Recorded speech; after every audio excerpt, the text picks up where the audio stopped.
at a high rate of speed and struck the pole. Several people were trapped inside the vehicle. The driver was pronounced dead on the scene. The passengers were taken to the hospital in unknown condition. The other fatal accident happening just before 4 a.m. on the 17,000 block of Fleming.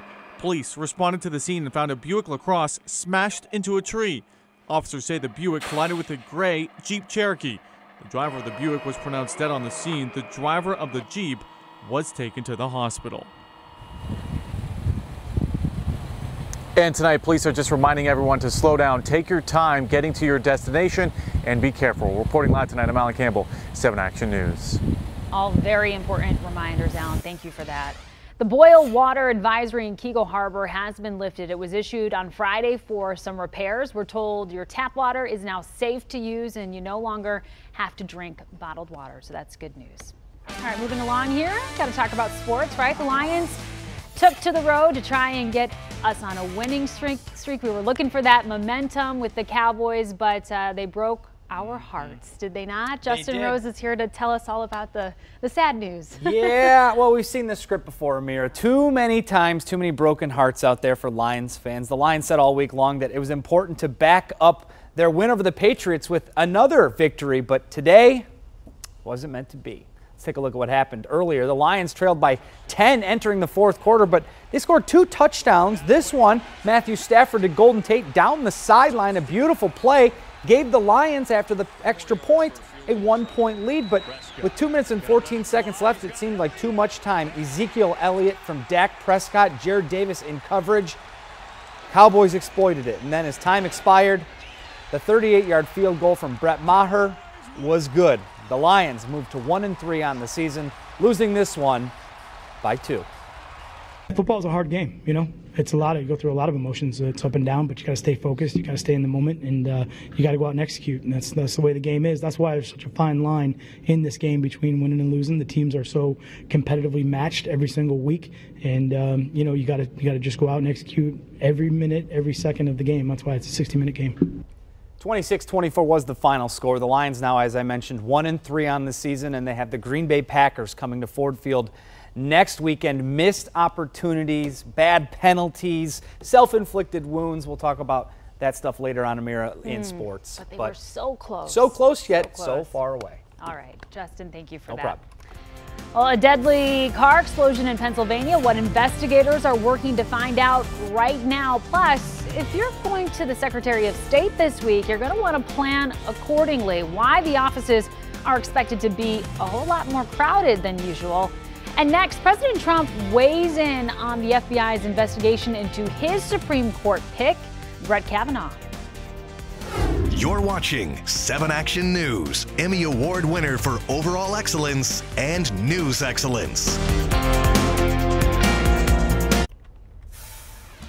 President Trump is standing by Judge Brett Kavanaugh as the FBI begins its investigation. He attended a rally in West Virginia yesterday where he took aim at the Democratic Party. The president accused Democrats on the Senate Judiciary Committee of leaking Dr. Ford's letter about the alleged assault. Frankly, the FBI has a chance to reveal a lot of different things. I'd like to find out who leaked the papers. A vote for Judge Kavanaugh is also a vote to reject the ruthless and outrageous tactics of the Democrat Party. Lawyers for Dr. Ford say that as of this afternoon, they had not been contacted by the FBI. Well, claiming lost or abandoned property is about to get a little bit easier. The Michigan Department of Treasury is launching its new website tomorrow. The upgrade makes it more efficient to file claims electronically and check on previous claims for businesses and individuals. The new site features enhanced search options and the ability to upload documents directly to Michigan unclaimed property. Previously, the required paperwork to claim lost or abandoned property had to be mailed through the U.S. Postal Service.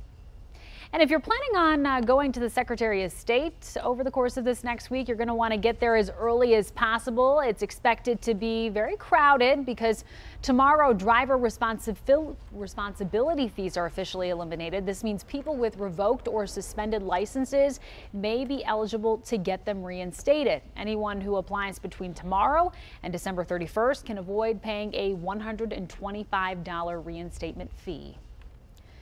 And here's what's left of a car that exploded in Pennsylvania. It happened at around 9:30 last night in Allentown, just north of Philadelphia. Police say at least 3 people were killed. So far, no word on what caused the explosion. Right now, a large part of that area is closed off as the FBI and ATF investigates. Coming up, the fun fall festival that had people getting into the spirit of Halloween. And next, buy, toss, repeat. Believe it or not, it's a never-ending cycle here in the U.S. Coming up, we're going to show you the easiest ways to shop to save you time and food.